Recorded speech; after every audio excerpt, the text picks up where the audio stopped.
Hey everyone, today we're exploring how AI, data, and software are transforming the future of medical devices with a real expert and innovator from Orthogonal. Bernhard, how are you? Doing great. Great to have you here. Really excited for this chat, so timely. Before that, maybe introduce yourself, Orthogonal, a bit about your journey.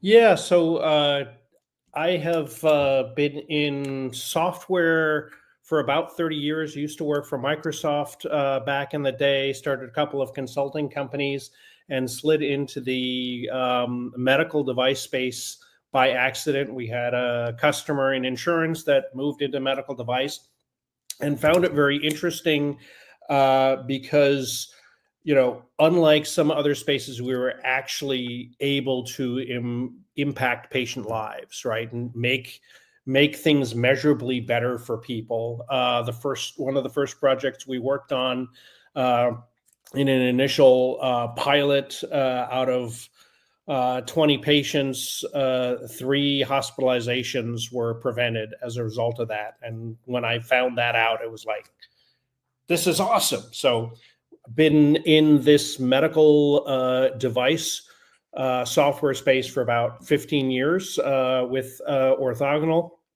And what we really focus on is building out the digital ecosystems around medical device companies, and then applying and tailoring modern methods to really make things more efficient, move faster, learn faster, and ultimately improve patient outcomes and value creation faster. Love that. Well, I love the stories that entrepreneurs in healthcare have around personal experiences and helping people. And yet, what's exciting now that caught my attention is that you're building an AI factory for MedTech, and I'm intrigued by what that means and why does it matter and what's the big idea?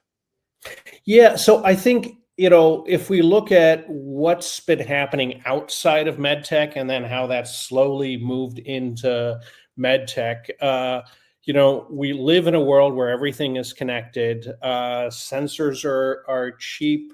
We have essentially the internet of everything, smartphones in every pocket, sensors and communication and everything connected through the cloud, right? And then that has allowed kind of software to transform a whole bunch of industries. And one of the big parts of that is all the data that is captured and what you can do with that data. And so AI is one of those things that's really, just as software is an accelerant, AI is an accelerant to kind of software taking over the world. And that's really been happening everywhere, where you can get algorithms, find new things that you can then inject back into the process to make better decisions, to improve and to automate. And that's really accelerated more and more. And that is happening in the medical device space as well. Again, as more companies build out digital ecosystems, they're collecting more data, not just purely device data, but outcomes data, patient data, workflow data, all kinds of things, and they're able to combine it with other things and then create more value, both in terms of efficiency of their processes, but also in terms of patient outcomes and measurable benefits. Oh, it's a wonderful time we're in. And yet there are challenges and roadblocks. What are the toughest challenges that you see companies facing when trying to bring AI and data into medical devices? I mean, there are regulatory challenges, there's know-how, talent, skills, but what Yep. else? All of, I mean, I would say just in order. I would say the biggest one that a lot of medical device companies face are, they're really not necessarily thinking about things in the same way as folks in other industries are. They're very, again, there are exceptions. People are hardware centric. Think about a piece of equipment they're selling to someone else, and really just sort of everything around that equipment and its safety and its effectiveness, but not necessarily thinking of themselves as a data company. And if you are going to play in this space and you're going to get those advantages, you have to think of yourselves as a data company. Now, that means data is an asset. Data is not exhaust that gets thrown away. You really have to think about it from the design process all the way through, right? So that's one of the things. That mindset I have seen, talking to R&D folks at large medical device companies, where we're actually connecting their devices, and they in some cases I've heard, why do we're not using this data, and that flabbergasts me, but it is very much part of the legacy in the industry. So that would be probably the number one thing. Not thinking about things in terms of data as being really important, and then what that means for a company, how to actually capture that, manage that data. All of those things are sort of the baseline for any kind of AI factory, and pulling that back into the system. The regulatory side of it is a big piece, right? I think the FDA and other standards bodies, agencies, et cetera, are trying to both deal with patient safety and figure out what an appropriate regulatory mechanism is, but they're always going to be behind the curve of what's happening with AI, right? How to do risk management for AI isn't easy. We have a good paradigm for machine learning algorithms and for locked algorithms, and maybe even for changing those algorithms. But we're on to other things like, agentic AI and all the things you can do with more general AI, and how to do risk management around that, how to actually have that as part of your device while being safe. That is the work that we have to do over the next 5 years to actually, make sure that as these things get more powerful, they also remain safe. Absolutely. The other phenomenon we're seeing is MedTech moving to a connected ecosystem. I've got my Aura Ring, my Apple Watch. I just pre-ordered the AirPods 3, which will do heart tracking, and that's just getting started. At Yeah. breakfast this morning. How do you see devices though like these working more seamlessly with apps and analytics across ecosystems, not just within like Apple or Google or big tech ecosystems? What's ahead? There's a ton of that that is absolutely happening. Aura actually happens to be one of our customers, and I think there's a couple of things that are really exciting for about things like this. One of them is just all these sensors that are now in general consumer equipment that are really, really good, right? And the fact that you can get medical grade data out of them Mm, in cases like Aura, or in the case of Apple, these are things a few thousand people with prescriptions are getting. We're talking about millions of users, and the amount of data that's coming out of that. I wouldn't neglect the sensors and things that are in smartphones themselves. There's even more smartphones than there are Aura rings or smartwatches, and all of those things have really, really good sensors in them that can be used for medical purposes. In fact, there's lots of companies that are also building software as a medical device, or software that is really just taking data off of those sensors, whether that's the camera, the accelerometer, what things can do, what software can do interpreting how you're typing on a smartphone. There are things under development that allow you to look at diagnosing particular diseases, bipolar, et cetera, looking at episodes out of passive data collection, out of all of these things. So tons wow. of things that are there, both in terms of implants and wearables, et cetera, that are specifically medical device, but also on the general computing platforms. You'd mentioned the AirPods Pro. That it's something where I've talked to, the various hearing aid manufacturers for a very long time, and said you should put more sensors on this, and there are engineers in there that have really, thought about that, but that was not part of the business plan. The ear is actually a really good sensor bed. Mm. And so when I see something like that from Apple, it's like, yes, that should have happened 5 years ago, 10 years ago. Imagine what kind of data we can get out of all of these, whether they're wearables or whether they are in the built environment, right? There's a lot we can get out of the sensors that can help us to both diagnose and then feed actually into therapies and into treatment as well.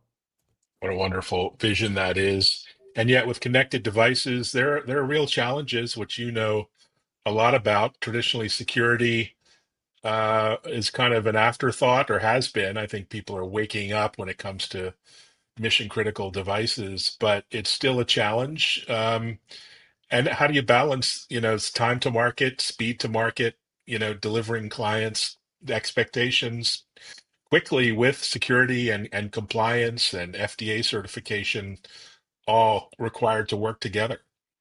Yeah, I mean, I think certainly if you look at what, say, the FDA has done over the last 5 years, and talking to current and previous commissioners and heads of CDRH, et cetera, for various reasons, this is super important, right? Security is important for, national security, but also Mhm. for device security.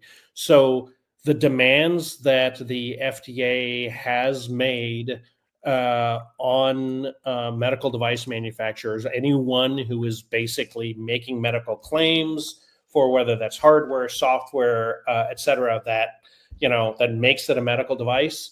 You have to have your A game in place as far as security, and so secure by design, monitoring, building out that cybersecurity risk management uh, in the same way you do patient risk management, except everything is a moving target. So you have to think about it in terms of all of the different things that are there at design time, but that change in your ecosystem, in your infrastructure, in the devices and other things you connect to, and things that are in your environment. There are lots of best practices. You have to keep up with those, and you have to, you know, build those in and automate those. But you also have to look at, if you are building an ecosystem, who are you integrating with, and how trustworthy are the people you're integrating with? So they have to have their game, has to be great. The good news is folks like Amazon, Microsoft, Google, uh, and Apple, they are investing tons and tons of money, many, many billions, tens, hundreds of billions of dollars, really, on their security infrastructure, right? So the cloud is probably one of the most secure areas for this. Areas like Bluetooth, maybe not as much in many cases, right? That's one of the big areas that the FDA is really looking at: Bluetooth security, wireless security, all of those types of things. Yeah, a lot of work to do. So looking ahead, AI powered devices are popping up everywhere, and I just mentioned a few that I use personally. But when will we start to see an impact on really patient outcomes, cost reduction when it comes to our, massive healthcare systems, or both? Yeah, I think um, the easiest place where we will see, I think, cost reduction is just the cost of developing medical devices and medical Mm, device software, right? So mm, whether that cascades through to actual sort of lower costs for patients, it's a convoluted system, so it may or may not.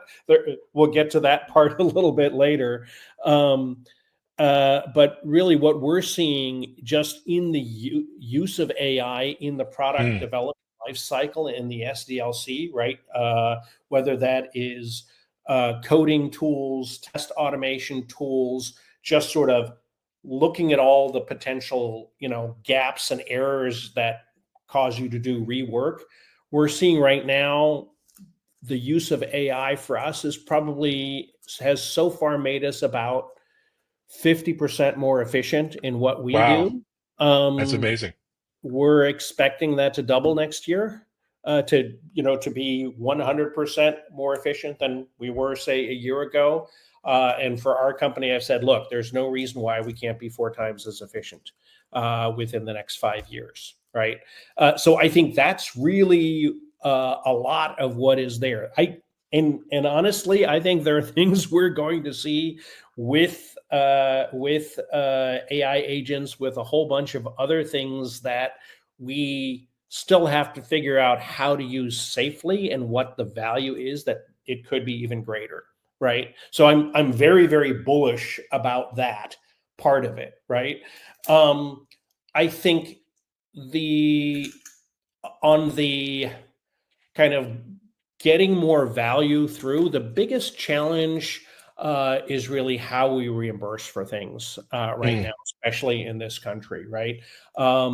It is very hard to do something that is, say, more earlier detection, earlier prevention, earlier treatment outside of a hospital setting where it's cheaper, et cetera. The reimbursement for that is the landscape isn't, and it has to do with all kinds of how agencies are constructed, the laws around revenue neutrality, the specific details of those laws that make it really, really difficult to get something new in there that improves outcomes, reduces costs, but they do it in other parts of the system, right?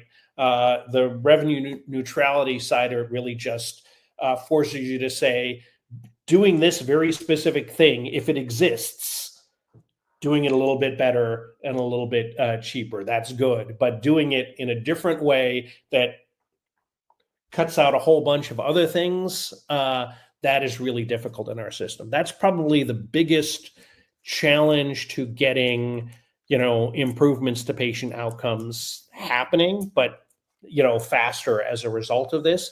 But I think we're gonna see it.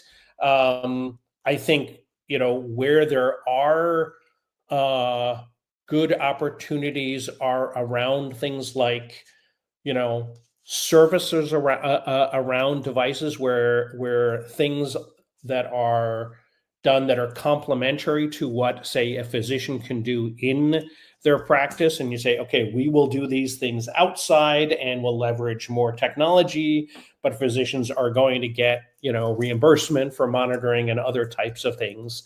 I think it's still at the edges, rather than the core of our medical our medical practice and the costs for that. But whereas it was nibbling very much at the edges 10 years ago, a little bit more, it's getting closer to the center, and it has to, because if you just look at what has happened to costs, what has happened to actual the epidemics that we are facing in terms of metabolic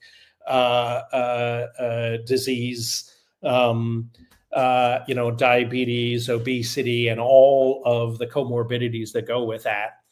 We can't keep going the way we are, right? So I think that's, I tend to be an optimist, but I always feel like, oh, it's going to happen faster than it actually does. And mm. it's really, it is much more um, around how we have designed the incentives in the healthcare systems and how misaligned they are. right?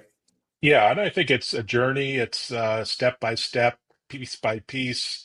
And just anecdotally, I think all of us experience some progress. I've seen in my primary care uh, physician practice, they've installed these AI scribes that automatically transcribe the discussion and insert it into the EHR, and the doctor is kind of looking and talking at me versus typing in into the EHR, and I'm thinking, wow, this is progress. This is not science fiction anymore. This is real. So, it's these kind of incremental advancements across the board that are really exciting. If you had one piece of advice just to wrap up for MedTech leaders around AI and a data strategy, what would it be? What would be your final takeaway? Um,